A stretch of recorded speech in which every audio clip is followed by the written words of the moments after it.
धर्म प्रेमी बंधुओं, आप सभी को जय जिनेन्द्र। मेरे इस चैनल में आपका स्वागत है।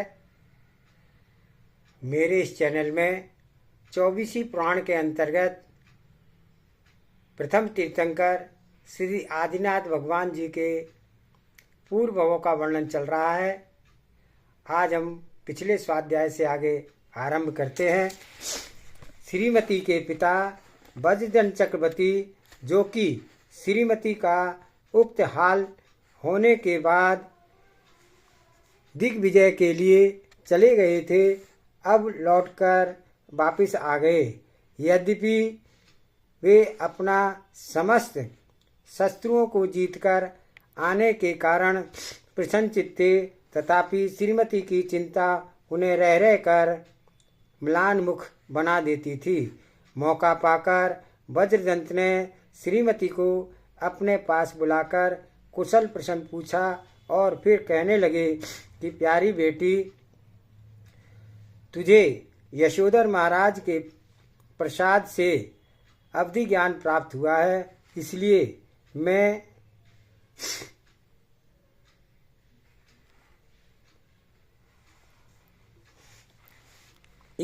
मैं अपने और तुम्हारे प्रिय पति ललितांग देव के भी पूर्व भव जानने लगा हूँ।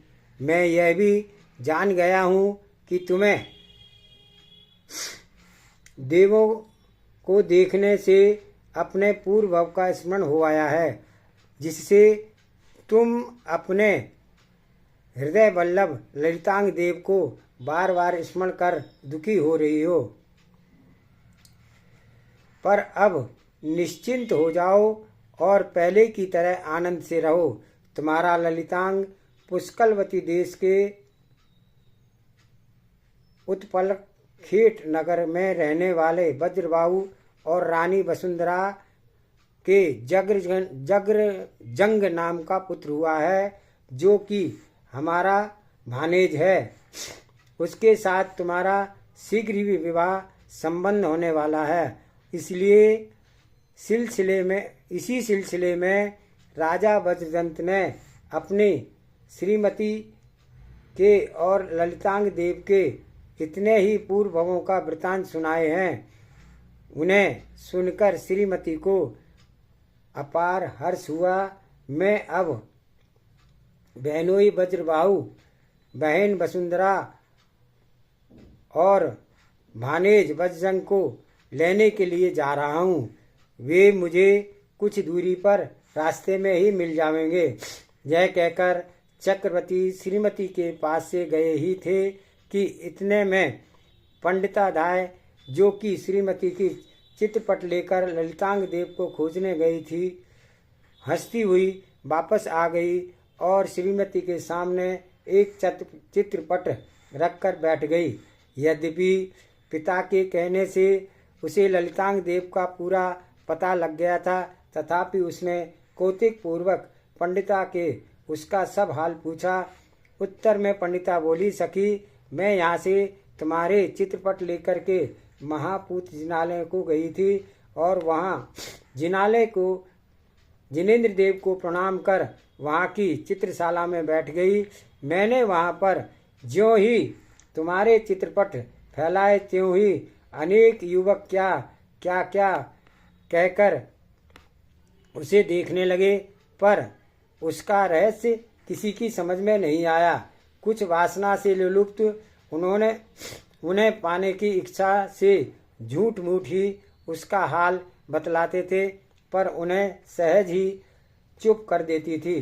कुछ समय के बाद वहाँ एक युवक आया, जो देखने में साक्षात कामेश्वर सा लगता था।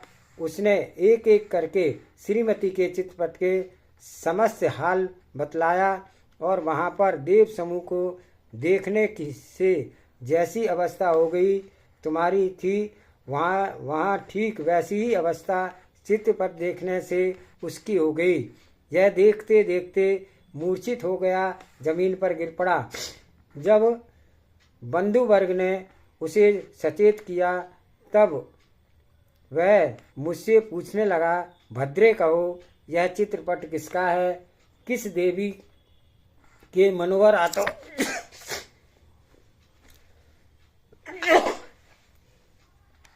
से इसका निर्माण हुआ है, यह मुझे बहुत ही प्यारा लगता है। तब मैंने उसे कहा कि यह तुम्हारी मामी लक्ष्मीमती की पुत्री श्रीमती के कोमल हाथों से रचा गया है। मैंने उसकी चेष्टाओं से निश्चय कर लिया था कि यही ललितांका जीव है। उसके बंधुवर्ग से मुझे मालूम हुआ था कि यह पुष्कलवती देश के राजा वज्रबाहु का पुत्र है। लोग उसे वज्रजंग के नाम से पुकारते हैं। वज्रजंग ने तुम्हारा चित्रपट अपने पास रख लिया और यह दूसरा चित्रपट मेरे द्वारा तुम्हारे पास भेजा है। कैसा चित्रपट है सखी? इतना कहकर पंडिता चुप रह गई। श्रीमती कृत भारी नजरों से उसकी ओर देखा और फिर उस नूतन चित्रपट को हृदय से लगा लिया।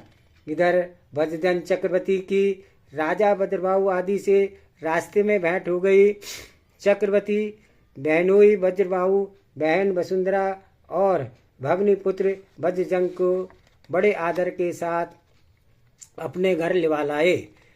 जब उन्हें घर पर रहते हुए कुछ ही दिन हो गए, तब चक्रवर्ती वज्रबाहु ने कहा, महाशय, आप लोगों के आने से मुझे जो हर्ष हुआ है उसका वर्णन करना कठिन है। यदि आप लोग मुझ पर स्नेह रखते हैं तो मेरे घर में आपके योग जो भी उत्तम वस्तु हो उसे स्वीकार कीजिएगा।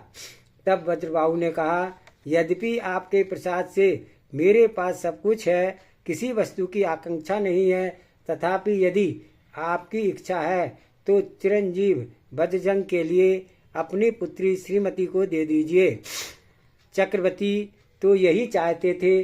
उन्होंने झट बहनोई की प्रार्थना स्वीकार कर ली और विवाह की तैयारी करने के लिए सेवकों को आज्ञा दी। सेवकों ने सुंदर विवाह मंडप बनाया तथा वज्रजंग और श्रीमती की विधि पूर्वक पाणी ग्रहण हो गया। पाणी ग्रहण के बाद वर वधू अनेक जनसमूह के साथ महापूत चैत्यालय को गए और वहां जिनेन्द्र देव की अर्चना एवं स्तवन कर राज मंदिर को लौट गए। वहां चक्रवर्ती एवं 32,000 मुकुटबंद राजाओं ने वज्रजंग और श्रीमती का स्वागत किया। विवाह के बाद वज्रजंग ने कुछ समय तक अपनी ससुराल में ही रहकर आमोद प्रमोद के समय व्यतीत किया। इसी बीच में राजा वज्रबाहु ने अपनी पुत्री अनुंदरी का विवाह चक्रवर्ती के ज्येष्ठ पुत्र अमित तेज के साथ कर दिया। जब वज्रजंग अपने घर वापस जाने लगे, तब चक्रवर्ती ने हाथी, घोड़ा, सेना, सोना, चांदी, मणि, मुक्ता आदि बहुमूल्य दहेज देकर के उनके साथ अपनी पुत्री श्रीमती को विदा किया।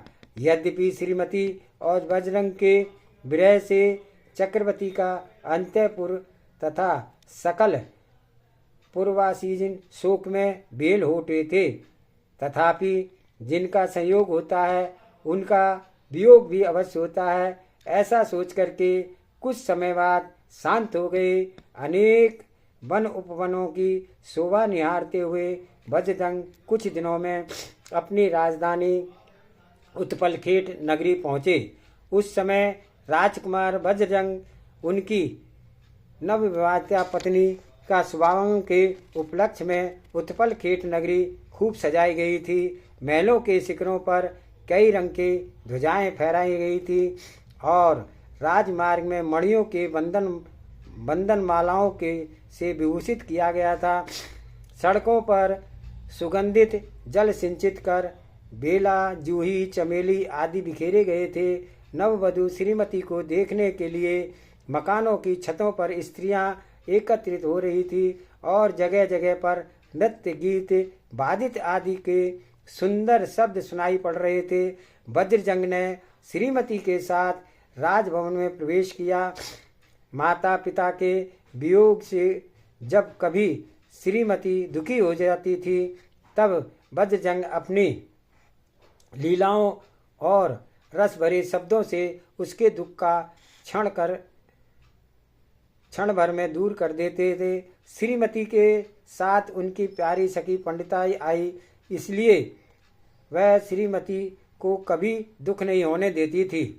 धीरे धीरे समय बीतता गया। इसी बीच में क्रम क्रम से श्रीमती के 50 युगल अर्थात 100 पुत्र हुए, जो उसकी स्वाभाविक शोभा को इंद्रपुत्र जयंत को भी लजाते थे।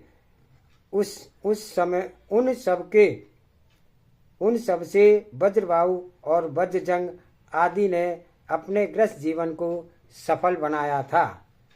एक समय राजा वज्रबाहु मकान की छत पर बैठे थे, आकाश की सुषमा देख रहे थे। जिस समय वहां उन्होंने एक क्षण में विलीन होते हुए मेघदंड को देखा, ज्यों ही उनके अंतरंग में नेत्र खुल गए और वे सोचने लगे, संसार के सभी पदार्थ मेघखंड की नाई क्षणभंगुर हैं। मैं इस राज विभूति को स्थिर समझ करके व्यर्थ ही अपने मोहित हो रहा था। नरभव पाकर भी जिसने मोक्ष प्राप्ति के लिए प्रयत्न नहीं किया, वह फिर सदा के लिए पछताता रहता है। यदि इत्यादि विचार करके वज्रबाहु महाराज संसार से एकदम उदासीन हो गए और बहुत जल्दी ही वज्रजंग को राज समर्पण कर वन में जाकर के उन्होंने आचार्य श्री के पास दीक्षा धारण की, तप करने लगे। उसके साथ ही श्रीमती 100 पुत्र पंडिताई एवं अनेक राजाओं के ने जिन्हें दीक्षा ग्रहण की थी। उधर मुनिराज वज्रबाहु कुछ समय के बाद केवल ज्ञान प्राप्त कर सदा के लिए संसार के बंधनों से छूटकर, और इधर पिता तथा पुत्रों के विरह में शोकाकुल वज्रजंग नीति पूर्वक प्रजा का पालन करने लगे। अब श्रीमती के पिता चक्रवर्ती वज्रजंत का भी कुछ हाल सुनिए। एक दिन चक्रवर्ती राजसभा में बैठे हुए थे कि माली ने उन्हें एक कमल का फूल अर्पित किया। उस कमल की सुगंधि को से चारों ओर भौरे मंडरा रहे थे। जो ही उन्होंने निमिलित कमल को विकसाने का प्रयत्न किया, त्यों ही उस कमल में रुके हुए एक मृतक भूरे पर उसकी भौरे पर उनकी दृष्टि पड़ी। वह भौरा सुगंध के लोभ में सायंकाल से समय कमल में बैठा हुआ था। अचानक सूर्य अस्त हो गया उसके, जिससे कि वह उसी में बंद होकर के मर गया। उसे देखते ही चक्रवर्ती सोचने लगा कि जब यह भौरा एक नासिका इंद्रिय के विषय में आसक्त होकर मर गया, तब जो मनुष्य रात दिन पांचों इंद्रियों के विषयों में आसक्त हो रहे हैं, वे क्यों भौरे की तरह मृत्यु को ना प्राप्त होवेंगे। सच है, संसार में इंद्रियों के विषय की प्राणियों को दुखी किया करते हैं। मैंने जीवन भर विषय भोगे पर अभी संतुष्ट नहीं हुआ। इत्यादि विचार कर उन्होंने जिन दीक्षा धारण करने का दृढ़ संकल्प किया और चक्रवर्ती ने अपने बड़े पुत्र अमित तेज को राज्य देना चाहा, तब उसने और छोटे भाई ने राज लेना स्वीकार नहीं किया। तब उन्होंने अमित तेज को पुंडरीक को और उसकी आयु उस समय केवल 6 मास थी, राज दे दिया और स्वयं अनेक राजाओं, पुत्रों तथा पूर्ववासियों के साथ दीक्षित हो गए। आज का स्वाध्याय यहीं पर समाप्त करते हैं। आशा है आपको यह बहुत अच्छा लग रहा होगा और अगला स्वाध्याय हम कल करेंगे।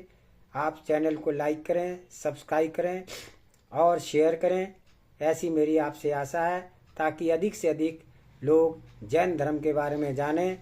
सभी को जय जिनेन्द्र।